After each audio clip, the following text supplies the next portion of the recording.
Asia cup 2025లో Bharat Pak మధ్య match అంటేనే high voltage గా సాగుతుంది. హ్యాండ్ షేక్ వివాదం తర్వాత నుంచి ఇరు జట్ల మధ్య పచ్చగడ్డి వేస్తే భగ్గుమంటోంది. సెప్టెంబర్ 14న టీమిండియా ఆటగాళ్లు పాకిస్తాన్ ఆటగాళ్లతో చేతులు కలపకపోవడంపై పాకిస్తాన్ మ్యాచ్ రిఫరీకి ఫిర్యాదు చేసింది.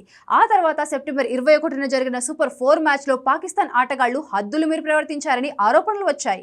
ముఖ్యంగా సూపర్ 4 తొలి మ్యాచ్లో పాకిస్తాన్ కావాలనే టీమిండియాను రెచ్చగొట్టింది. పాక్ బ్యాటింగ్ సమయంలో opener Farhan Sahibzada half century అనంతరం AK-47 లా బ్యాట్ ని పట్టి గన్ పేలుస్తున్నట్లు సెలబ్రేషన్ చేయగా బౌలర్ హారిస్ రౌఫ్ 6-0 అంటూ భారత ఆర్మీని టార్గెట్ చేశాడు. దాంతో BCCI సీరియస్ వార్నింగ్ ఇచ్చింది. భారత్ ను రెచ్చగొట్టేలా ప్రవర్తించడంతో పాటు ఆపరేషన్ సింధూర్ సమయంలో చోటు చేసుకున్న ఘటనపై తప్పుడు ఆరోపణలతో సైగలు చేయడంపై BCCI తీవ్రంగా ఆగ్రహం వ్యక్తం చేస్తోంది. ఫర్హాన్ సాహిబ్జాదా, హారిస్ రౌఫ్ పై కఠిన చర్యలు తీసుకునేలా BCCI రంగం సిద్ధం చేస్తోంది. ఇదే విషయంపై ICC మ్యాచ్ రిఫరీ యాండీ పైక్రాఫ్ట్ ను ఓ అధికారిక ఫిర్యాదు కూడా BCCI అందజేసింది. సూపర్ 4లో భాగంగా జరిగిన ఈ ఘటనపై కఠిన చర్యలు తీసుకోవాలని BCCI కోరింది. హారిస్ రౌఫ్ ఫైటర్ జట్లు కూలిపోయినట్లు చేసిన సైగలపై టీమిండియా పేసర్ హర్షదీప్ సింగ్ అదిరిపోయే రిప్లై ఇచ్చాడు. ఫైటర్ జట్లు తీసి కింద పెట్టుకోవాలంటూ హర్షదీప్ సైగలు చేస్తున్న వీడియో నెట్టింట ఒకటి వైరల్ అవుతోంది.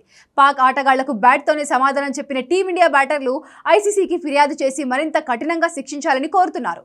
సూపర్ 4 మ్యాచ్లో టీమిండియా ఓపెనర్లు అభిషేక్ శర్మ, శుభ్మన్ గిల్ పాకిస్తాన్ పై సెంచరీ భాగస్వామ్యం నెలకొల్పి ఘన విజయం సాధించారు.